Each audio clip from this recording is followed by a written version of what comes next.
आज हम ऐसे वकील के साथ हैं जिन्होंने देश के सबसे बड़े लीगल माइंड्स के साथ, जैसे राम जेठमलानी, पंडित नसीम, गोपाल सुब्रमण्यम, ऐसे लोगों के साथ तो काम किया ही है, बट अपनी भी एक अलग पहचान बनाई। ये क्रिमिनल लॉ की दुनिया में एक बहुत बड़ा नाम है। Ladies and gentleman, please welcome mister Manu Sharma, senior advocate. First generation के लिए जैसे राम जेठमलानी सर, लोगों को वहाँ इंटर्नशिप मिलने में इतनी दिक्कत होती है। So how did you get this opportunity? आपको उनके साथ काम करने का मौका कैसे मिला? साल 2006 में मैं पंडित आर.के. नसीम साहब के चेंबर में काम करता था। उस पीरियड में आपने वो केस सुना होगा, Jessica Lal murder case. How did you land your first job? Like आप डायरेक्टली उनके पास गए, आपने सीवी इधर-उधर? बिल्कुल, मेरी किस्मत अच्छी थी। वहाँ पहले कोई सीवी वगैरह नसीम साहब तो नहीं देखते थे। बाकी आशीर्वाद तो चाहिए होता है इंडिपेंडेंट प्रैक्टिस शुरू करने के लिए, बट केसेस भी चाहिए ही होता है।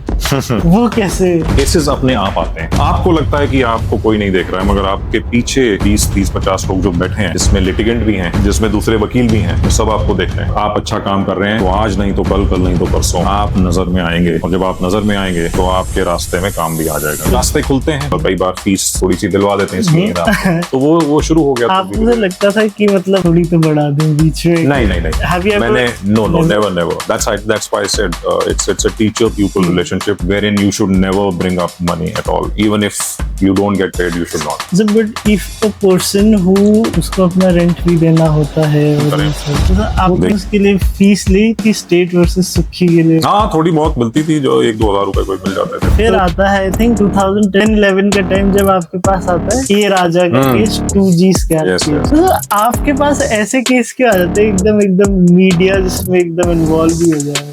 आई थिंक मैं भाग्यशाली हूँ उस ये case. How did it first land your table? मैं बताता हूँ आपको। अब तक का मेरे जीवन का सबसे डिफिकल्ट केस है, तो उनके साथ काम करने में बहुत मजा आया, उनसे बहुत कुछ सीखा। जो हमारे फीमेल लिटिगेंट्स हैं, उनका आपको पार्टिसिपेशन लगता है कि कम है, क्योंकि parents are also reluctant? Is that true? जो उनका स्टिग्मा होता है कि मतलब अगर क्रिमिनल लॉ में भेज दिया थोड़ा डेंजरस है। अगर आप गिनने जाए क्रिमिनल लॉ में फीमेल लिटिगेंट्स के नाम या एडवोकेट्स के नाम कितने हैं? If you really boil down to counting how many females are senior and how many, it's unfortunate. For females, it is tougher in life. Hi sir. Thank you for the kind words. नहीं sir, you deserve it, and like you're just really fans. We have seen you in courts और हम आपको देखते रहते हैं। Very kind of you. Thank you. Sir, जो जितना मैंने आपके बारे में पढ़ा है, you're a first generation lawyer. जी। And सर, फर्स्ट जनरेशन के लिए जैसे Ram Jethmalani sir is a big name, Ram sir is a big name. Yes. तो सर, लोगों को वहाँ इंटर्नशिप मिलने में इतनी दिक्कत होती है। So how did you assist him, how did you work him, like how did you get this opportunity? आपको उनके साथ काम करने का मौका कैसे मिला? तो साल 2006 में मैं पंडित आर.के. नसीम साहब के चेंबर में काम करता था। और उस पीरियड में आपने वो केस सुना होगा, उन दिनों जेसिका लाल मर्डर केस। वो उसकी सुनवाई अपील की दिल्ली हाई कोर्ट में चल रही थी, जिसमें जेठमलानी साहब हमको लीड करते थे मनु शर्मा की डिफेंस के लिए। तो काफी महीने वो केस चला, और उससे पहले काफी महीने उन्हें ब्रीफ करना था, उनको तैयार करना था, उनके साथ बैठते थे। तो अक्सर ऐसा होता था कि नसीम साहब तो बहुत व्यस्त वकील थे, काफी व्यस्त रहते थे। तो कई बार जेठमलानी साहब अगर फ्री होते थे तो सुबह भी बुला लेते थे। तो सुबह से लेकर शाम तक, कई बार रात तक भी बैठते थे, 10-10 घंटे। और उस समय अगर नसीम साहब अवेलेबल नहीं है तो मुझे ब्रीफ करने का मौका मिलता था जेठमलानी साहब को। और मैं काफी मेहनत करता था फाइल पे। तो फाइल के सारे जो तथ्य हैं, फैक्ट्स हैं, वो मेरे उंगलियों पे होते थे, और बड़े से बड़े रिकॉर्ड को भी मैं याद कर लेता था। तो उसको ये चीज़ शायद पसंद आई कि मेरी उस समय की जनरेशन में कोई वकील इस तरह से मेहनत कर रहा है। उससे एक संबंध बना उनसे, एक तरह की मैत्री हुई। मैत्री तो नहीं कहूँगा, बहुत बड़े व्यक्ति थे, बट हाँ, उनसे संबंध बना, उनसे सीखने को मिला। उसी के बाद करीब 6 महीने बाद उपहार फायर ट्रेजेडी का जो केस था, उसमें भी अंसल्स के लिए सर जेठमलानी साहब पेश होते थे। वहीं सेम प्रोसेस फिर वहाँ हुआ, मेरे को उसमें भी ब्रीफ करने का मौका मिला उन्हें। तो वहाँ से एक बहुत अच्छा संबंध बना। उसके बाद उन्हें मेरा काम करने का तरीका पसंद था, तो कई बार वो भी मुझे अपने केसेस में, अगर उन्हें लगता था कि मैं कोई उसमें योगदान दे सकता हूँ, तो वो मुझे बुलाते थे कि तुम मनु इस पे काम करो और फिर हम इसमें मिलके करेंगे। तो ऐसे ही मेरी एक संबंध बना। तो सर कोई आपकी उनकी एक यूनिक स्टोरी है आपके पास उनकी, कि जब आपने उनसे जो चीज सीखी हो, या कोई इंसिडेंट जो आपके दिमाग में हो? बहुत सी चीजें हैं, एक पे उंगली रखना तो बड़ा मुश्किल है, बट मैं जब जेठमलानी साहब के साथ काम कर रहा था तो वो करीब 85-86 वर्ष के हो चुके थे 2006 में। at the fag end of his, हाँ, बट नॉट सो। और उस समय भी जिस तरह की वो मेहनत करते थे, चाहे हजारों पन्नों की फाइल हो, वो एक एक पन्ना पढ़ते थे मेरे साथ बैठ के, खुद भी पढ़ते थे, उसको बार बार भी पढ़ते थे। तो जो चीज मैंने सीखी कि वकालत का जो पेशा है उसमें हार या जीत जो होती है वकील की तथ्यों पे होती है, फैक्ट्स पे होती है। तो किसी भी वकील को अगर अच्छा बनना है अपने काम में, सबसे पहले फैक्ट्स पे मास्टरी होनी चाहिए। फाइल का क्या, केस के फैक्ट्स क्या हैं, उस पे पूरी पूरी पकड़ होनी चाहिए, एक एक सेकंड की। वो मैंने जेठमलानी साहब से सीखा, क्योंकि वो पहले फैक्ट्स पूरी तरह से पढ़ते थे। दूसरी चीज थी, क्योंकि वो एक महासागर थे नॉलेज का, द नोशन ऑफ नॉलेज। और वो कहते थे कि बड़ी इंटरेस्टिंग उनकी कहावत थी कि a lawyer who only knows the law is a mechanic, and a lawyer who is well read outside the law is a real lawyer. वो चीज मैंने बहुत कम वकीलों में देखी है, बहुत सौ में देखी भी है, बट बहुत कम में, कि जेठमलानी साहब एक ऐसे, जब मैं उन्हें ज्ञान का महासागर कहता हूँ, कि वो चाहे कानून हो, चाहे धर्म हो, चाहे फिलॉसफी हो, चाहे इंग्लिश का साहित्य हो, इंग्लिश लिटरेचर हो, हर एक चीज बहुत पढ़ते थे और सब पे मास्टरी थी। तो वहां से बड़ी प्रेरणा मिलती थी कि कुछ भी आप पढ़ते रहेंगे तो आपको कहीं ना कहीं वो उसका इस्तेमाल हो जाता है कभी ना कभी। बट आज के टाइम पे उनके एट पार, उनसे ज्यादा तो नहीं, उनके एट पार या उनकी बराबरी का कोई वकील आपको लगता है कि है, या फिर? नहीं, बहुत से हैं, ऑफ कोर्स बहुत सारे हैं, अब नाम तो मैं नहीं लूंगा, बट सुप्रीम कोर्ट में बहुत बड़े नाम हैं और सभी बहुत अपने अपने फील्ड में बहुत बड़े ऊंचे स्थान पे हैं। तो ऐसा तो है ही, ऑफ कोर्स। तो फिर अब चलते हैं आपकी लाइफ पे, शुरू से शुरू करते हैं, अब थोड़ा टाइम में पीछे जाते हैं। सर आपने बीकॉम किया पहले जी, फिर आपने लॉ किया। हाँ, तो सर ऐसा, पहले आपने महर्षि रोहतक से रोहतक से मैंने आपने बीकॉम किया, जी, फिर आप दिल्ली यूनिवर्सिटी है, वहां से आपने लॉ किया। हाँ। ऐसा क्यों सर, पहले बीकॉम फिर लॉ? देखो, मेरे को पता नहीं था कि क्या करना है जीवन में। तो मेरे पिता हरियाणा सरकार में अफसर थे और उनका ये कहना था कि भाई तुम साइंस लो, इंजीनियर बनो और फिर यूपीएससी का तैयारी करो, अफसर बनने की का प्रयत्न करो। साइंस में मैं बिल्कुल भी अच्छा नहीं था, तो अक्सर मेरे बहुत बड़े खराब अंक आते थे। तो मैंने उनसे कहा कि देखिए मैं इंजीनियर तो नहीं बन सकता, तो कुछ और ट्राई करता हूँ। तो 12वीं तक साइंस करी, बट समझ नहीं आया। फिर मैंने कहा कि चलो कॉमर्स कर लेते हैं, उसमें शायद कुछ समझ में आ जाए। फिर मैंने बीकॉम किया और साथ साथ चार्टर्ड अकाउंटेंसी का फाउंडेशन जो था वो क्लियर करके इंटर में आ गया था, पर उसमें भी मुझे बड़ा बोर लगता था कि नंबरों में और उसमें उलझे रहना। तो अंत में मैंने कहा कि ये इसमें मेरी रुचि है, कानून में, विधि में, तो मेरे को आप इसका एग्जाम देने दीजिए। तो आपको पता कैसे चला इसमें आपकी रुचि? कुछ नहीं, पता नहीं था, बस ऐसा लगा कि ये चीज ऐसी है जो मैं शायद कर लूंगा। ऐसा नहीं था कि मुझे पता था कि मैं अच्छा करूंगा इसमें। पर हाँ, मेरे को पढ़ने का शौक था शुरू से, तो मैं भी लिटरेचर, साहित्य बहुत पढ़ता था और उसी कारण मुझे लगा कि अगर मैं कानून पढ़ूं तो शायद इस क्षेत्र में मैं कुछ कर पाऊं। तो मैंने डीयू में वो एग्जाम दिया, उसमें सिलेक्शन हो गया तो दाखिला ले लिया। तो एक्सीडेंट से मैं वकील बना हूं, मेरा था नहीं बनने का। Lawyer by accident. हाँ, कभी भी हमारे कोई फैमिली में भी कोई वकील। लेकिन आपने लॉ क्लियर किया 2003 में जी, और आपने आई थिंक लाइक आपने काम करना एज अ जॉब आपने 2004 में शुरू की। हाँ, 3 के अंत में और 4 में शुरू कर दिया था। 3 के अंत में ही तो आप समझ लीजिए नसीम साहब को मैंने ज्वाइन किया था। तो sir how did you land your first job? Like आप डायरेक्टली उनके पास गए, आपने सीवी इधर उधर, जैसे आज के टाइम पे तो because you are first generation also as I mention, हाँ तो तो आपने कैसे लैंड वो बिल्कुल मेरी किस्मत अच्छी थी। वहाँ पहले कोई सीवी वगैरह नसीम साहब तो नहीं देखते थे, बाकी वकील देखते होंगे। तो और मेरे को ये था कि ट्रायल सीखना है, और ट्रायल सीखना था तो नसीम साहब से बेहतर कोई था नहीं। और नसीम साहब के बारे में ये बड़ा मशहूर था कि वो दिन में करीब 3-4 लोगों को मना कर देते हैं जो उनके पास आते हैं कि भाई मैं आपका जूनियर बनना चाहता हूँ, मैं सीखना। वो भीड़ भाड़ नहीं चाहते थे अपने चैम्बर में। तो वो मेरा एक अच्छा दिन था। वो पटियाला हाउस में थे और वो एक केस करके निकले और मैं उन्हें बाहर मिल गया, तो मैंने उन्हें अपने बारे में बताया।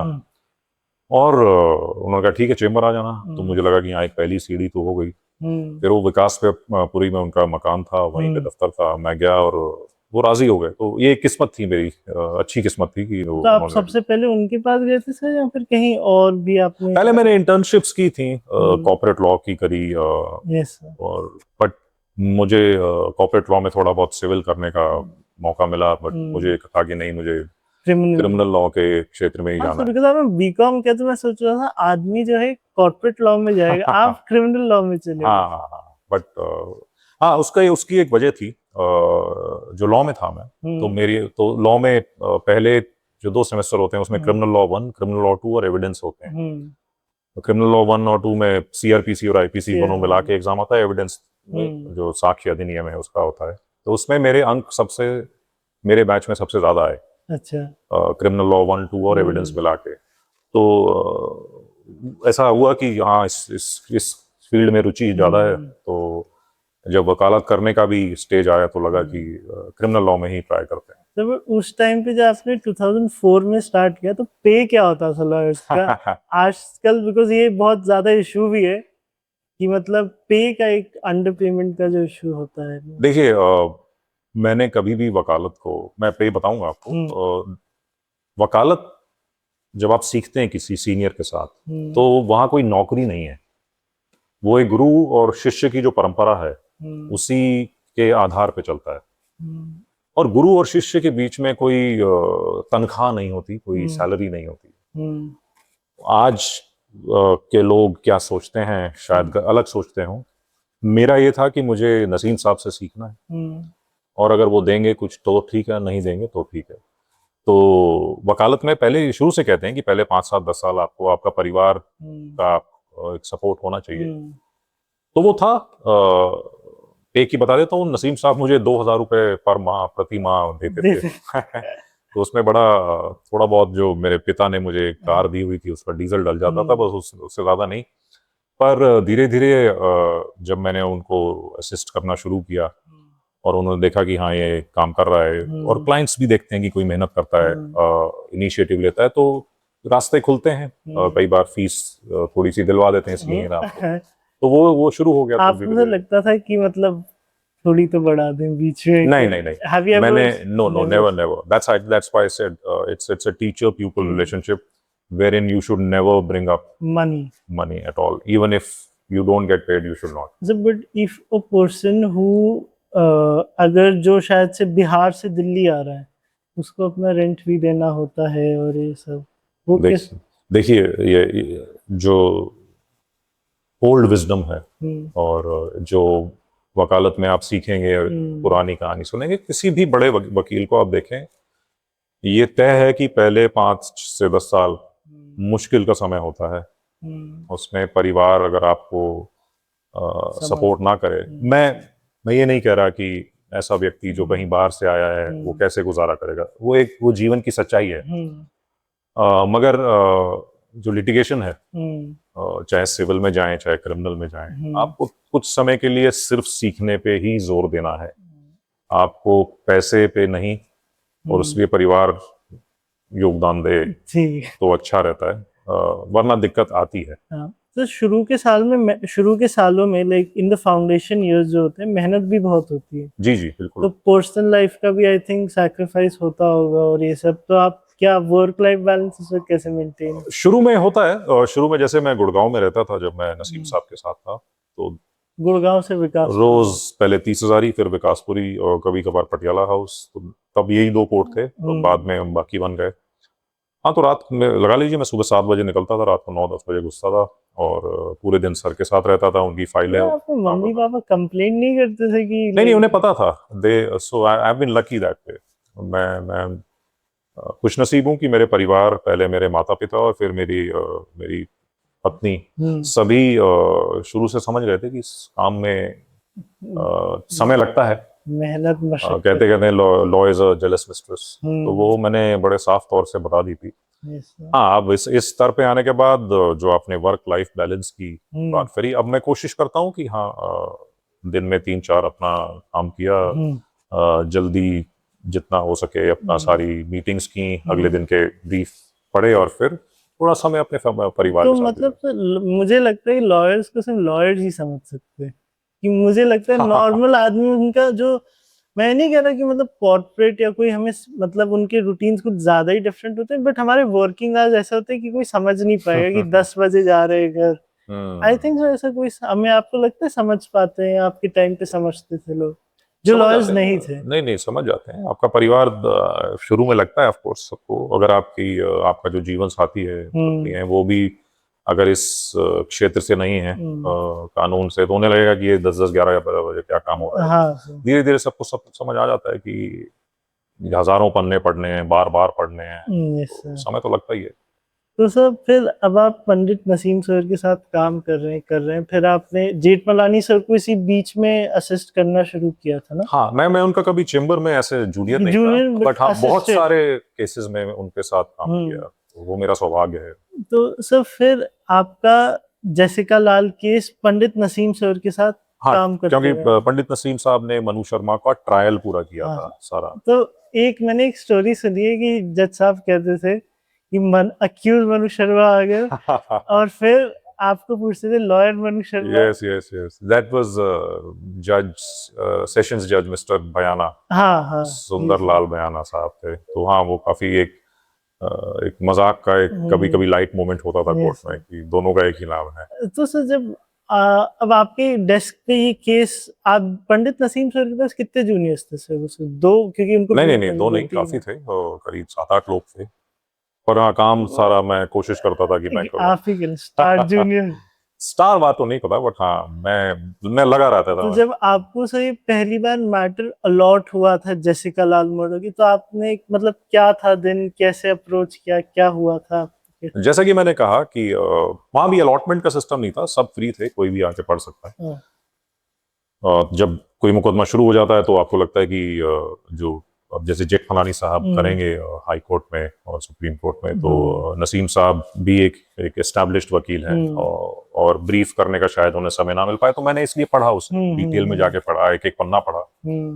और आज तक भी मेरी यही आदत है कि मैं एक एक पेज खुद पढ़ता हूँ और कोशिश करता हूँ कि फैक्ट्स मुझे सारे पता हूँ। वही अप्रोच शुरू से रही है, वही सीखा है मैंने नसीम साहब से भी और जेठमलानी साहब। तो सर जब ये केस आया, जब ये शुरू हुआ, तो आपने उसको अप्रोच कैसे किया? देखिए, मैं इसका कोई क्रेडिट नहीं ले सकता। मैं अप्रोच करना तो नसीम साहब का काम था, उन्होंने ट्रायल किया था। मैं बिल्कुल फैग एंड पे आया था जब वो 313 के स्टेज पे था।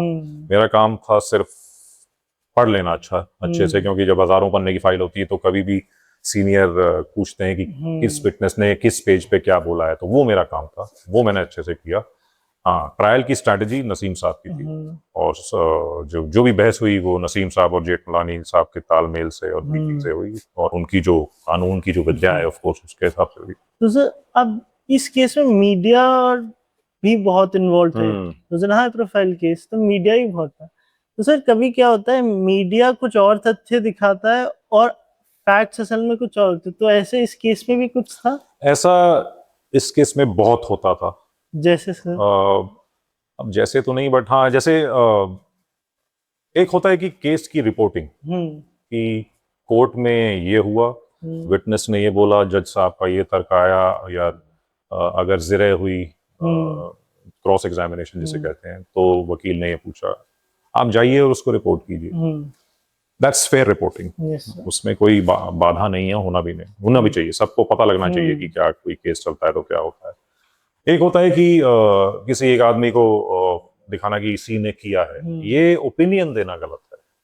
और उस समय मेरी तो 3-4 साल की वकालत थी, बट सभी को ये लगता था, जेठमलानी साहब को भी, नसीम साहब को भी, एक ओपिनियन फॉर्म करने के हिसाब से एक एक एक न्यूज चलती थी। तो वो पार्ट गलत है। जो हो रहा है वो दिखाइए, उसमें कोई दिक्कत नहीं है। तो आपके हिसाब से उस केस में मीडिया ट्रायल हुआ था? हो रहा था।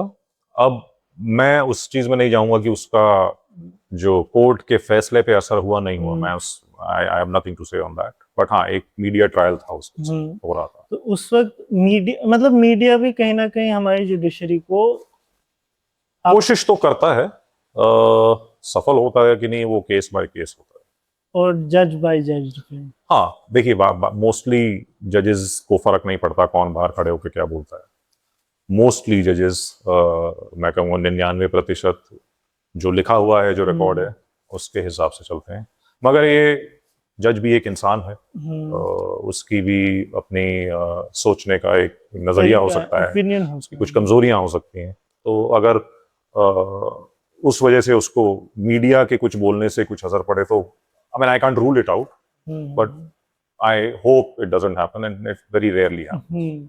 तो सर आपने ये केस किया, फिर धीरे धीरे आप 2009 में इंडिपेंडेंट होते हैं। हाँ, 2009। तो सर ये, क्योंकि बिकॉज ये फर्स्ट जनरेशन में बार बार लोगों को बता रहा हूँ, क्योंकि सर हम लोग के दिमागों में जो फर्स्ट जनरेशन होते हैं कि हम किसी को भी अच्छा करते हुए देखते हैं तो बोलते हैं ये इनका कोई ना कोई ये प्रिविलेज, इनके कोई वो होंगे। तो आई एम जस्ट टेलिंग कि sir you first generation. Yes. तो जब आप 2009 का टाइम आया तो प्लंज लेने का कैसे सोचा कि अब मैं इंडिपेंडेंट होऊंगा, अपने केसेस करूंगा? तो 2009 में मैं मिस्टर गोपाल सुब्रमण्यम के चेम्बर में था एज अ जूनियर। मुझे करीब 1-1.5 साल हो गया था उनके साथ। वो तब एडिशनल सोलिसिटर जनरल थे सुप्रीम कोर्ट में, और उन्होंने मुझे बुला के कहा कि अब तुम इंडिपेंडेंट हो जाओ। तो मैंने कहा ठीक है, मैंने उनसे आशीर्वाद लिया और मैं इंडिपेंडेंट हो गया।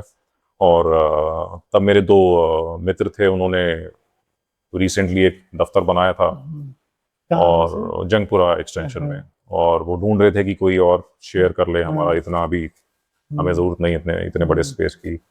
तो किस्मत से वो लोग मिल गए, तो मैंने उनके साथ मिलकर एक दफ्तर खोल लिया। वो भी आपके वकील अभी प्रैक्टिस? हाँ, दोनों सीनियर काउंसिल हैं, मिस्टर शोएब आलम और मिस्टर अभिनव मुखर्जी, बहुत सीनियर लॉयर हैं, सुप्रीम कोर्ट में ही काम करते हैं। उनके साथ दफ्तर शेयर किया मैंने पहले 6 साल करीब। तो 2015, तो उस वक्त आपने सर, आशीर्वाद तो चाहिए होता है लाइक एक इंडिपेंडेंट प्रैक्टिस शुरू करने के लिए, बट केसेस भी चाहिए ही होते हैं। वो कैसे? केसेस देखिए, कभी केसेस अपने आप आते हैं। आप, ये मेरा अनुभव है, ये मेरा एक्सपीरियंस है कि अगर आप काम में दिल लगा लेंगे तो जो डिवाइन है, जो भगवान है, वो अपने आप आपको काम भेज देगा। बट काम में दिल लगाने के लिए काम तो होना चाहिए। आप जो जूनियरशिप का टाइम होता है 4-5 साल तब थे, तो जब मैंने मेहनत लगाई तो उससे मुझे थोड़ा थोड़ा काम आना शुरू हुआ। जब आपको लगता है, जब आप कोर्ट में परफॉर्म करते हैं, आप कोर्ट में 2 तरीके से काम करते हैं, एक खुद बहस करना या खुद जिरह करना, या अपने सीनियर को के साथ दिखाई देना। आपको लगता है कि आपको कोई नहीं देख रहा है, मगर आपके पीछे 20-30-50 लोग जो बैठे हैं, जिसमें लिटिगेंट भी हैं, जिसमें दूसरे वकील भी हैं, वो सब आपको देख रहे हैं, चाहे आप असिस्ट भी कर रहे हैं। हर एक को देखा जाता है। इस प्रोफेशन में बड़े क्लोजली लोग देखते हैं। अगर आप अच्छा काम कर रहे हैं तो आज नहीं तो कल, कल नहीं तो परसों आप नजर में आएंगे, और जब आप नजर में आएंगे तो आपके रास्ते में काम भी आ जाएगा। तो पेशेंस तो हर दिन हमारा है। आप वकील हैं तो आप केस आने का इंतजार पूरे दिन कर रहे हैं। 10-10:30 गए, 3:45 बजे केस आया, तो पेशेंस चाहिए। ऐसे तो नहीं कि नहीं मैं परेशान हो गया, मैं घर जा रहा हूँ। जज हैं तो बेचारे 80-80 केस सुन रहे हैं दिन में, तो पेशेंस चाहिए। तो दोनों ही साइड में पेशेंस चाहिए, और काम आने का भी पेशेंस चाहिए।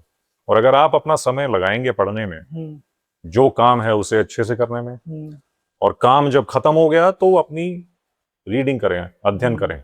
अब जेठमलानी साहब की बात नहीं चली होगी, लॉ के बाहर भी पढ़ाई करें, अपनी ज्ञान का अर्जन करते रहें, पढ़ते रहें, अपना एक्यूमुलेट करते रहें, काम अपने आप आएगा, और वो होता है। लेकिन एक बात और, आजकल के जो यंग वकील हैं उनके में 2 सवाल जो इंडिपेंडेंट प्रैक्टिस शुरू करना चाहते हैं। एक ये सोच है कि हम पहले सब कुछ सीख लें फिर अपना इंडिपेंडेंट प्रैक्टिस करेंगे, या फिर दूसरी अप्रोच है कि हम करते करते सीखेंगे, काम आता जाएगा, हम सीखते जाएंगे। तो सर कौन सी अप्रोच सही है? देखिए, कुछ समय, और वो कुछ समय मेरे अनुभव में 3 से 5 साल है मैक्सिमम। मैक्स 3 से 5 साल आपको एक अच्छे वकील के साथ रहना जरूरी है।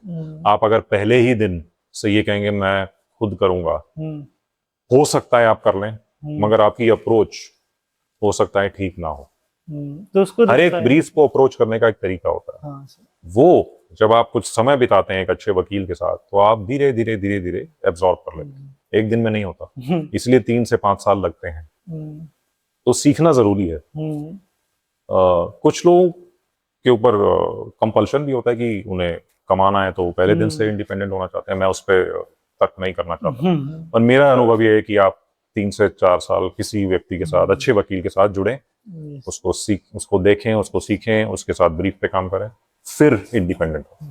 तो मतलब अब मेरा एक वो जो सवाल था कि आपने अपने केसेस कैसे लिए कि तो जब आप एज अ जूनियर काम कर रहे थे, लाइक चाहे सुब्रमण्यम सर के साथ चाहे नसीम सर के साथ, तो कोई आप उस वक्त अपने केसेस लेते थे, लाइक इंडिपेंडेंट केसेस, और वो आपको रूम देते थे कि हाँ तुम हाँ, अपने केसेस? तो मेरी किस्मत अच्छी थी कि नसीम साहब के साथ भी जब मैं था, तब तो हार्डली 1 या 2 केस आए होंगे मेरे पास।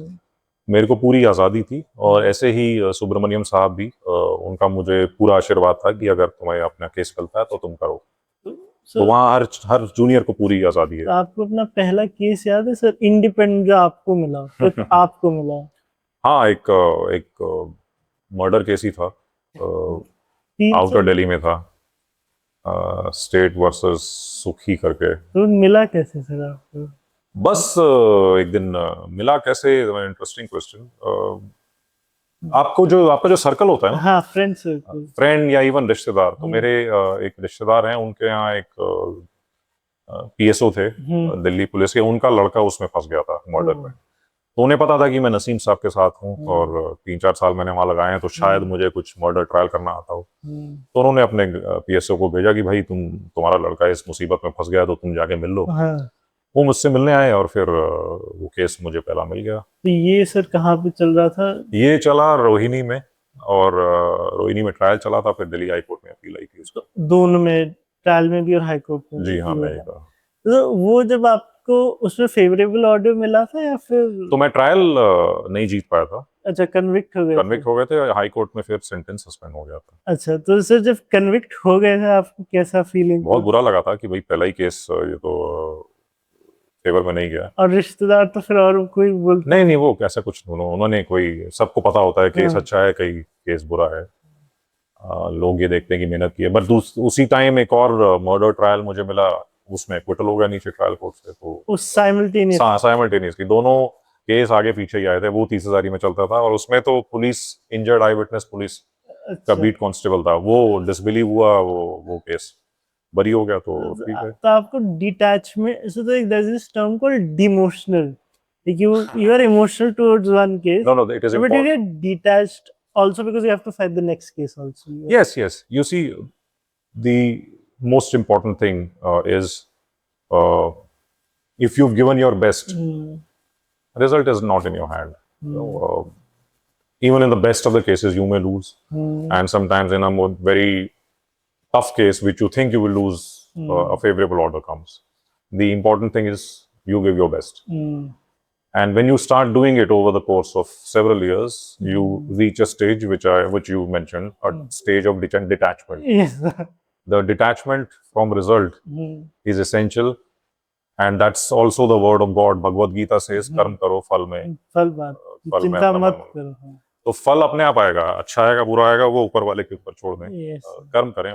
तो सर आपने उसके लिए फीस ली थी स्टेट वर्सेस सुक्खी के लिए? हाँ, थोड़ी बहुत मिलती थी, जो 1-2 हज़ार रुपए कोई मिल जाते थे। तो वो आपके लिए एक सीखने के लायक तो एक्सपीरियंस होगा। आप अकेले कर रहे थे, आपने अपने किसी की असिस्टेंस? नहीं, वो बहुत धनी व्यक्ति नहीं थे बेचारे, पीएस होते, तो उन्होंने तो मेरे ऊपर ही सारा किया तो था। प्रो बोनो आपने? प्रो बोनो ही था, और आई विटनेस थे उसमें, तो फिर बाद में हम जीत गए थे उस केस को हाई कोर्ट लेवल पे। तो सर फिर अब आपने टफ केसेस की बात की, फिर आता है आई थिंक 2010 का टाइम, जब आपके पास आता है ए राजा का case, 2G scam yes case. Yes.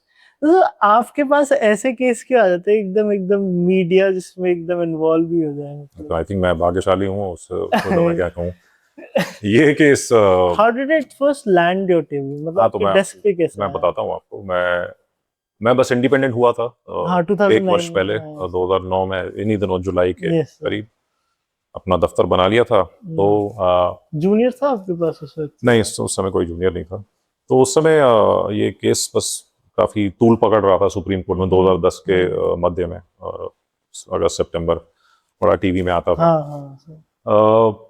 तो मेरे एक बड़े क्लोज, जब हम सुब्रमण्यम साहब के मैं चेम्बर में था, तो मेरे एक बड़े क्लोज फ्रेंड थे, वो बहुत अच्छे वकील हैं, बालाजी सुब्रमण्यम। बालाजी साहब जो सुप्रीम कोर्ट में ये राजा का केस वो चलता था, हाँ। जिसमें पॉलिसी के ऊपर सुप्रीम कोर्ट देख रहा था कि ठीक हुआ है कि हाँ नहीं। हाँ। तो बालाजी का संपर्क श्री ए राजा से था, क्योंकि वो उनका रोज ही वहां उठना बैठना होता था। तो जब बालाजी को पता था कि मैं ट्रायल करता हूँ और इंडिपेंडेंट हो गया हूँ, तो जब ये केस क्रिमिनल बन गया, FIR हो गई और फिर अरेस्ट हुई रेजिग्नेशन के बाद, तो फिर बालाजी सुब्रमण्यम साहब के थ्रू मुझे ये केस ए राजा साहब का मिला मुझे और करने का मौका। तो ये सारा अवसर बालाजी की वजह से हुआ। और 2G केस में मैं आपको बताता हूँ, जो असली मेहनत की थी वो बालाजी सुब्रमण्यम साहब ने ही की थी। बहुत बहुत मेहनत करी और उस केस को अपने टिप्स पे लाए। बड़ा डिफिकल्ट केस था, अब तक का मेरे जीवन का सबसे डिफिकल्ट केस है। तो उनके साथ काम करने में बहुत मजा आया, उनसे बहुत कुछ सीखा मैंने।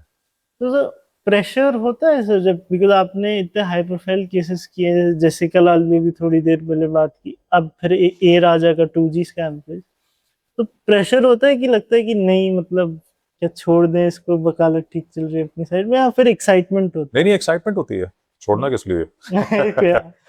Tough case, media highlighted case involving a lot of negative publicity. Because I think It raises the stress, it raises expectations, it raises because I think at that around that time ये India against corruption उसके थोड़े 2011 में वो start वो Hazare movement वगैरह हाँ, होता तो सर था। आपको उससे इफेक्ट होता था कि लगता है कि छोड़ दो इतना? नहीं, छोड़ने का तो कभी सोचा ही नहीं। पूरी मेहनत करी और आपने देखा उसमें बरी हुए सब लोग। तो सर उसमें भी यही हुआ कि मतलब मीडिया कुछ और कह रहा था, फिर रिजल्ट कुछ और आया। आपके सामने है। हाँ, तो इससे कभी कभार लगता है कि जजेस इन्फ्लुएंस नहीं होते। देखिए, मैंने यही कहा ना, अब 99% नहीं होते, कोई 1% हो जाते होंगे। तो सर जब आपका वो ऑर्डर आया कि not found, that he is not found guilty, तो आपको लगा कैसे? थोड़ा सेंस ऑफ रिलीफ हुआ या आपको लगा कि चलो मतलब ठीक हो गया?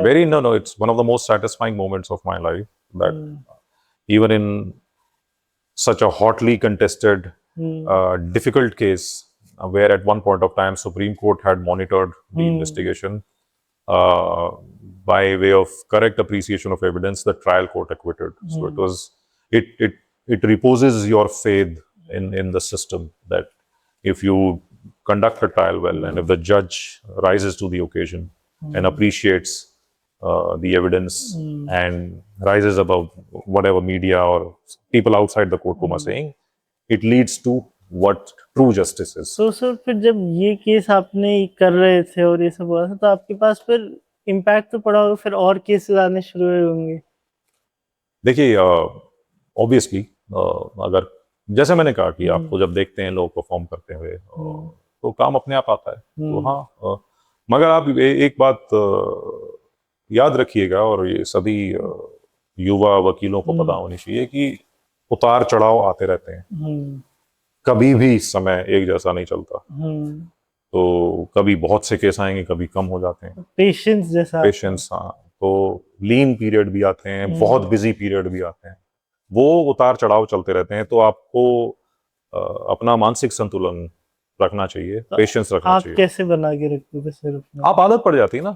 अगर आप ऐसे फेज से गुजर रहे हैं कि जब बहुत ज्यादा बिजी नहीं है, तो आप अपना अध्ययन करें, परिवार के साथ समय व्यतीत करें, लेकिन सर वो होता तो है कि केसेस नहीं आ रहे हैं, तो फिर जैसे आपके ऑफिस भी मेंटेन करना है, वो हो these जाता are है देखिए। realities of life I believe sir. है, बट अब अभी आपकी क्या उम्र है? सर अभी मेरी 24 साल है। तो 24 साल है ना, अभी तो आप मेरे से 22 साल छोटे हैं। अब आप मेरे स्तर पे आएंगे तो कुछ आपकी सोच अलग होगी, हाँ आपकी सर। जीवन अलग होगा, हम्म, और इस सब चीजों को आप डर के मुस्कुरा के याद करेंगे कि हाँ हम्म, मैं ऐसा सोचता था, मगर देखो अब मैंने ये कर लिया। लेकिन वो मेहनत से ही होता है सर लोग। वो तो है ही। देखिए, इस पेशे में मेहनत के अलावा कोई कोई भी और चीज काम नहीं करती। सर लेकिन आज के जमाने में हम कहते हैं कि एक फर्स्ट जनरेशन लॉयर अपनी प्रैक्टिस बनाए कैसे। आप कहते हैं कि काम को काम खींचता है, अगर आप अपने काम में मेहनत करेंगे तो और काम आएगा। जी। लेकिन sir sometimes I think luck also plays a role, right time, right timing, और something like only hard work do you think कि like hard work is there but कुछ और भी I think plays a role, do you think? Like how do they establish their practice? How How? is when you start getting work? That's the answer to Ye- the how. And you get good work when you do good work. Hmm. And if the divine sees you Hmm. working towards a goal and desiring it strongly, Hmm. it will come your way. There is no other way. Hmm. I mean, there's no straight answer to your question, but to come to work with a good lawyer, Hmm. observe him, learn the skill set, and then whatever comes your way, do it well. Basically काम को कभी मना मत करो और सीखते चलते हाँ, जाओ। बिल्कुल बिल्कुल। तो सर फिर अब आपने ये 2G केस कर लिया, आपको ये फेवरेबल जजमेंट भी मिला, फिर आपकी उस वक्त आप सीनियर नहीं थे, जी, आप सीनियर यू बिकेम अभी डेढ़ साल पहले, 2024 में। 2024 में। तो इस पीरियड में से 24 से और उसके बाद का पीरियड आप ड्राफ्टिंग भी खुद करते थे और सब? 2015 12-13 के बाद मेरे पास टीम अच्छी रही है। तो आपने अच्छे जूनियर पहला कब रखा था सर अपना? 2011 के करीब। उनका नाम याद है सर आप? हाँ, मिस्टर अबीर दत्त। अच्छा अच्छा अच्छा। आप सर आपको याद नहीं होगा बट एक केस था, मैं नाम नहीं बताऊंगा, उसमें आप और मैं ऑपोजिट थे and Abhir sir and you were together. हाँ, तो बड़े बहुत योग्य वकील हैं वो। आई थिंक वो रिपोर्टेबल जजमेंट भी था जिसमें आपने ये आधार खेड़ा, चारू खेड़ा। अच्छा अच्छा, हाँ। उस टाइम पे मैंने आपको पहली बार, जो मैंने आपको कोर्ट में देखा था वो अच्छा दैट टाइम जी। हमने देखा था, तो मैं बोला ये तो मुझे आप बहुत, तो व्हाट हैपेंड दैट डे, हम कोर्ट में आए और हमने देखा कि दूसरी साइड से वकील कौन आएंगे। हमने बहुत तैयारी करी थी, बहुत अच्छा केस कर रहे थे, तो मैंने आपको देखा, you were very chilled out. तो मैंने अपने जो दूसरे जूनियर थे, हमने ये सही है ऐसे बनना है एकदम, because I saw you as very well dressed. वकील सर आप देखते क्रिमिनल साइड पे कभी कभी मतलब मैं सबके लिए नहीं कह रहा बट अभी जो भागते रहते हैं मतलब ऐसा बनना है कि एकदम well dressed but intellectual way of speaking, मतलब ऐसा बनना है। ये बहुत very kind of you, thank you so much. तो सर आप, लेकिन क्रिमिनल लॉ में आई थिंक आपने क्रिमिनल क्यों चुना एज कम्पेयर टू सिविल? एक सवाल ये भी उठता है कि क्योंकि आप बीकॉम भी किया आपने, आपने जो बताया आपकी रुचि उसमें हुई, लेकिन सर आप कॉर्पोरेट के, अगर आपके पास अभी कोई टैक्स मैटर आएगा तो आप टैक्स मैटर्स मेरे पास अब आता ही नहीं है कि क्या क्रिमिनल? हाँ, अब तो मेरे नाम से सिर्फ क्रिमिनल का ही केस आता है। यस पहले आ जाता था, पहले मैंने कंज्यूमर केसेस भी किए जब इंडिपेंडेंट हुआ। हाँ, तो सब किया हाँ, आपने? सिविल रेट भी करी, सब किया, पर धीरे धीरे क्रिमिनल का केस काम ज्यादा आता गया, तो अब यस सर। उसी क्षेत्र में फिर लोग जानने लगे। आपको सर कभी सुप्रीम कोर्ट का फैसिनेशन रहा है? बिकॉज आप जो नीचे, कभी आप नीचे से आते हैं तो हम सबको लगता है कि supreme court is the It is the top court of our country, and there is no bigger honor than to practice there on a regular basis and to brief to appear in that court. But I've never wanted to attach myself to a particular court. I have always liked to define myself as someone who's a student of criminal law and who's open to doing trial or high court or supreme court, whatever comes his way. And that's how I've approached my practice. तो sir फिर अब आपको I think law in 2003 से आपने start किया, अब I think 2026 आ चुका है, 23 साल आपको इस प्रोफेशन में हो गए। तो if you don't mind me asking, आपकी कोई अभी डॉटर सन लाइक इज? हाँ, मेरे 2 बेटे हैं। Yes sir. एक बड़े वाले 15 साल के हैं, छोटे 10 साल के हैं। आप कोई लॉयर बनना चाहता है उनमें से? अभी तो बहुत छोटे हैं, अभी ना मैं उनको ये सवाल पूछता हूँ ना। बट आप आपको लगता है सर कि आने वाले टाइम में, जैसे पहले एक सेइंग होती थी कि जो कुछ नहीं करता वो लॉ कर लेता, I think there was a saying back in 90s और समवेयर, बट अब आई थिंक लोग अपने इंटरेस्ट के थ्रू लॉ कर रहे हैं। हाँ, बट लॉ में से आपको 23 साल हो गए, तो आप ऐसी कोई एक चीज, दो तीन चीजें बताना चाहेंगे लोगों को कि ये मत करना, ऐसे करना, वैसे करना, कुछ डूज एंड डोंट्स? मैं अपने हाँ, फील्ड का तो बता ही ये सकता सर हूँ, क्रिमिनल्स। और जहाँ तक मैंने देखा है, जो सिविल साइड के भी वकील हैं, दिल्ली हाई कोर्ट में ओरिजिनल जुरिसडिक्शन है, दिल्ली, हम्म। बॉम्बे और हम्म। मैड्रास। अ, ये बड़ा क्रूशल है कि हम्म। आप चाहे क्रिमिनल में रहें चाहे सिविल में, ट्रायल जरूर करें। हम्म। पहले 3-4 साल सिर्फ ट्रायल्स करें, हम्म। चाहे वो सीआरपीसी से हो चाहे सीपी से, हम्म। सीपीसी से। तो सिविल क्रिमिनल दोनों का ट्रायल का काम जरूर करना चाहिए। हम्म। सिविल साइड में रहेंगे तो दिल्ली हाई कोर्ट में भी सिविल के मुकदमे चलते हैं, ओरिजिनल साइड है। हम्म। क्रिमिनल में आपको नीचे जाना पड़ता है मजिस्ट्रेट साहब के जी यहाँ जी और जी सेशंस सर। कोर्ट्स में, वो जरूर करें। हम्म। उससे जो एक आधारशिला बनेगी, फाउंडेशन हम्म। बनेगी आपकी, वो पूरी उम्र आपको मदद करेगी, और आपका एक एक एज रहेगा उन लोगों की तुलना में जिन्होंने ट्रायल नहीं किया, क्योंकि आप एविडेंस लीड करना सीखेंगे, हम्म। प्रति परीक्षा सीखेंगे, क्रॉस एग्जामिनेशन हम्म। में जिरह करना। ये अगर आपने नहीं सीखा तो कहीं ना कहीं एक कमी रह जाती है, तो तो ये मतलब सीखना बहुत जरूरी बेसिक्स अपने ठीक कर लें है। पहले। जी जी, तो वहाँ 3 साल जरूर लगाएं आप। डायरेक्ट ऊपर supreme court? Direct supreme court ना जाएं, तो कभी भी ना जाएं। अपने बेसिक्स पहले क्लियर करें, हाँ बिल्कुल। और फिर उसके बाद जाके। उसके बाद तो जीवन अपने आप उठा के कहीं ना कहीं जो आपके भाग्य में होगा वो अपने आप आ जाएगा, मगर पहले 3-4 साल ट्रायल जरूर करना है। हम्म। ये मेरी मेरी स्ट्रॉन्ग एडवाइस है सबको। ये आप अपने एक्सपीरियंस से जी। कह रहे हैं। तो फिर अब एक सवाल आता है कि कुछ लोग जो यंग लॉयर्स होते हैं, जो फर्स्ट जनरेशन में होते हैं, कुछ लोग सोचते हैं कि किसी के पापा या किसी के कुछ भी वकील हैं, so what do you have to say about nepotism in the legal field? There's none, it doesn't work. Like, because you have to perform every. Not at all. Yes, being someone's son may give you your first chance, hmm. but your second chance will come only if you perform. But sir that first chance के लिए भी sir, हम जो आप लोग को, आपको ही पता होगा सर कितना मेहनत लगता है to get that one chance. हाँ तो करिए, मेहनत से क्यों पीछे हटना। ना, मेहनत से पीछे नहीं सर, बट कभी कभी ऐसा लगता है कि Listen, what I feel the problem of your generation is overthinking. हाँ। Don't don't do that. Use the same time in enriching yourself and making yourself better. Hmm. If you do that, you won't think about these things. ये लगना वगना कुछ नहीं होता है।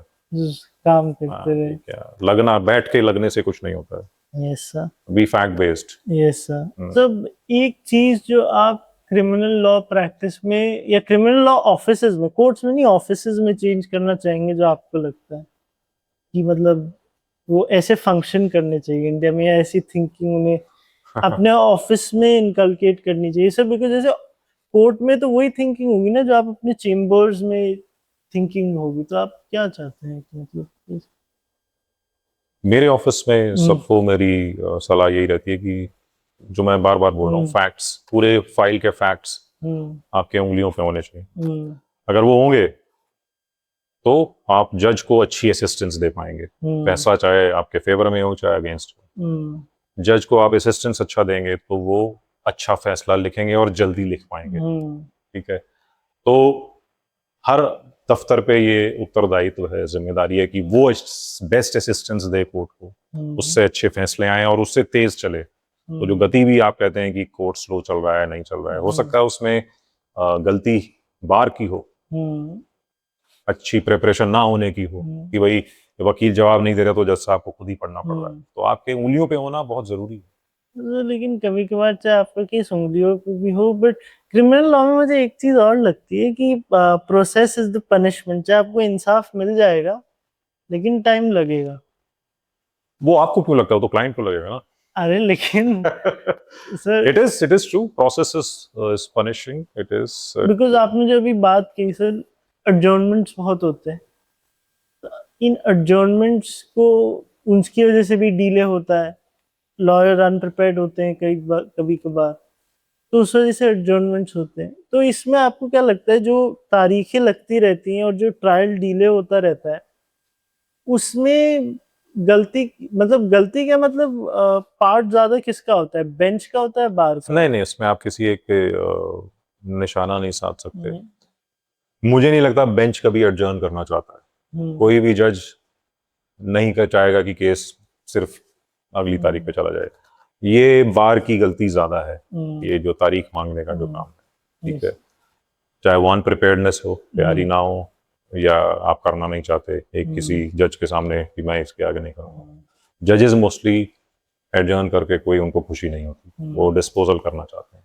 तो ये बार की गलती है और वहीं पे ठीक होनी चाहिए। और सर एक और क्वेश्चन मेरे दिमाग में, अब क्रिमिनल लॉ में फीमेल, जो हमारे फीमेल लिटिगेंट्स हैं, उनका आपको पार्टिसिपेशन लगता है कि कम है? मैं बताता हूँ, क्योंकि पेरेंट्स आर आल्सो रिलक्टेंट। मैं आपको बता रहा हूँ कि क्योंकि क्रिमिनल लॉ फील्ड में उन्हें डर लगता है, अरे इट्स वेरी डेंजरस, उनको यहाँ भेजेंगे तो क्या होगा। सो इज दैट ट्रू, जो उनका स्टिग्मा होता है कि मतलब अगर क्रिमिनल लॉ में भेज दिया तो थोड़ा डेंजरस नहीं, है? बिल्कुल भी नहीं है। आप मिस रेबेका जॉन को देखिए, Yes, बिल्कुल हार्डकोर क्रिमिनल केसेस करे उन्होंने, yes, sir. और अपना नाम बनाया, फिर सीनियर भी बनी, Yes. और कितना बड़ा नाम है आज उनमें। Is it- तो ये कोई स्टिग्मा नहीं है, और ना कोई ऐसा कोई खास डिफिकल्ट है, ये अपनी सोच है। सर बट ना, अगर आप गिनने जाएं क्रिमिनल लॉ में फीमेल लिटिगेंट्स के नाम या एडवोकेट्स के नाम कितने हैं? But that goes for civil law also. If you really boil down to counting how many females are senior and how many, it's unfortunate, but for females it is tougher in life. Basically वो saying कि in general में it is tough for females in law. आप कहीं भी देखिए, criminal law देखिए, civil law देखिए, bench देख लीजिए, हाँ, तो बट व्हाई डू यू से सो सर, डिफिकल्ट क्यों है? डिफिकल्ट, ये रिप्रेजेंटेशन है, ये तो, और ये चेंज हो रहा है, ऐसा नहीं है कि चेंज हाँ, हो रहा है, obviously बट बहुत change धीरे हो धीरे हो रहा है। जैसे एक समाज इवॉल्व होता है, आज से 80 साल पहले और भी कम थी, हाँ obviously। आज से 20 साल पहले थी, अब उससे ज्यादा है। So female representation is directly proportional to how our society is evolving, Evolving. how comfortable, the men in a family are in allowing their women. I mean, I don't even want to use the word allowing. Yes. To let them go and chase their dreams. Now that's a gradual process. It is unfolding, and gradually you will see that female representation in bench and bar will increase, and it is already on its way. Yeah. So, but एक stigma मैंने ये भी देखा है कि law offices में, आपको ही पता है टाइमिंग, जैसे हमने बात की 10 बजे, तो एक मुझे एक इंसिडेंट सुनने में आया एक लॉ ऑफिस का कि they are not hiring female litigants, they said this job is only for male litigants. So I contacted them, I said ऐसा क्यों है? They said because of working hours की वो नहीं कर सकते। तो सर आप ऐसी थिंकिंग पे क्या कहना चाहेंगे कि गलत सोच है। आप इसका फैसला उन्हें दीजिए, आप योग्यता पे लोगों को रखें, ये थोड़ा ना कि जेंडर पे थोड़ा ना रखेंगे। हो सकता है कि आप मेल रख लें और बिल्कुल नालायक तो उस हिसाब, ये तो कोई तरीका ही नहीं हुआ किसी को रखने और ना रखने के फैसले। गलत है बिल्कुल। एट द एंड सब बस मैं आपसे पूछना चाहूंगा कि एक मेरे दिमाग में क्वेश्चन रहता है सर, कभी कभार जो जूनियर्स होते हैं, हम लोग अनप्रिपेयर्ड होते हैं, 3-4 मैटर्स होते हैं और जज बोल देते हैं आर्ग्यू करो, तो हमें चाहिए होता है पासवर्ड। तो सर उस सिचुएशन में क्या करा करें? Go with what the bench is saying and go prepared. Sir but फिर सीनियर के इंस्ट्रक्शंस तो है ही नहीं। In a court, judges' instructions matter, not the seniors. Every judge will appreciate if you're well prepared and use that as a chance to shine in that moment. Okay. So don't shy away. Request once, request twice, but on the third occasion, just go and do it. You will become better in that moment. So one last message जो आप एक young lawyer को देना चाहेंगे जो अपनी practice establish कर रहा है अभी at the age of 25 to 26 इन दिल्ली और लाइक एनी मेट्रोपॉलिटन, लाइक उन्हें वहां अपनी क्रिमिनल लॉ प्रैक्टिस इस्टेब्लिश करनी है। Be in a good chamber first. It's a matter of luck. You may want to work with someone may not have space, but that's a secondary thing. You should aspire to be with a good counsel. invest three to 5 years, as I said, and gradually you will gain confidence, and you will know when the time is right to go independent. Yes, sir. And when you go independent, it means at that time you already have a nice kitty of cases, and work hard and enjoy the journey. In life, in law, there is more than just your work. हाँ Okay. Sir, ये सबको जानना चाहिए कि Yeah, मतलब so- there's more, so it is a law is Enjoy part the of- journey. Yes, Yes, sir. enjoy the journey. It is not a destination. हाँ कि मैं उस दिन ये बनूंगा तो मैं ये करूंगा. ये जो आप समय बिता रहे हैं 24 से 44 तक का, हाँ इसमें भी आप जीवन का जो रस है, चाहे वो रिश्तों का है, चाहे दोस्ती का है, या माता पिता का है, चाहे जीवन साथी के साथ है, जब आप पिता बनेंगे तब ये सारी चीजें ये साथ लेके चल रही हैं. Yes sir. ठीक है, सो बैलेंस होना चाहिए. और enjoy the journey, enjoy the ups, don't get bog down by the downs. Basically law एक जिंदगी का हिस्सा है. लॉ जिंदगी नहीं होनी चाहिए आपकी. आप कोई भी काम, लॉ क्यों, अगर आप डॉक्टर हैं, इंजीनियर हैं, जो भी हैं, आपका काम आपके जीवन का एक हिस्सा है. वो जीवन नहीं है. जीवन में और भी बहुत सारी चीजें हैं, उनका भी पूरा मजा लीजिए. तो सर अगर मैं पूछा, आप लॉ के अलावा अपने आप को माइंड रिलीफ करने के लिए क्या करते हैं? मैं परिवार के साथ समय व्यतीत करता हूँ, भ्रमण करता हूँ, हॉलिडे पे जाता हूँ, पिक्चरें भी देखता हूँ, किताबें भी पढ़ता हूँ, अपने बच्चों के साथ खेलता भी हूँ. तो सारे काम करता हूँ मैं. उनके साथ क्लासेस में भी जाता हूँ. अगर उनकी कोई क्लास हो रही है तो वहां भी जाता हूँ. संडे को ये आपको टाइम मिल जाता है सब? हाँ, मिल जाता है, मैं निकालता हूँ. आप आपके ऊपर है, आप निकालने, आप निकालेंगे तो निकलेगा, नहीं निकालेंगे. आपके जूनियर्स बहुत मेहनत. हाँ, वो है. I'm lucky to always have had a good team who take care of my basic preparation, and the rest I do. हाँ तो sir. And I don't waste time in court. Even in court, I am working on the next day's matter. Like अगर आप matter के लिए wait करेंगे, तब भी मैं या तो सोच रहा हूँ अगले दिन के मैटर का, या पढ़ रहा हूँ. अच्छा, That will make you efficient. It is not that your desk work will start at 5 o'clock. You can still be done with 70% of your next day's cases if you utilize your waiting time in courts well. Don't gossip. Don't go and have your chai samosa. Do that for a while, but then get back to work. That will make you efficient. काम फिर 10 नहीं बजेंगे आपको. हाँ, फिर काम के समय पे काम करो और फिर 7 बजे कर लो. हाँ, तो ये 10 नहीं बजेंगे, फिर 7:30 8 बजे भी फ्री हो जाएंगे. ठीक है sir. Thank you sir for. Okay, thank you. Thank you sir for joining. Thank you for inviting. Please subscribe to Frankly with Fazal. He's a bright young man, and he chose to interview me, but I'm sure he's also interviewing better lawyers. No. And listen to him carefully, and listen to all the advice that comes through him to all of you from all the experienced and good lawyers who will give you pearls of wisdom. Yes sir. And follow that advice, and do well and enjoy life.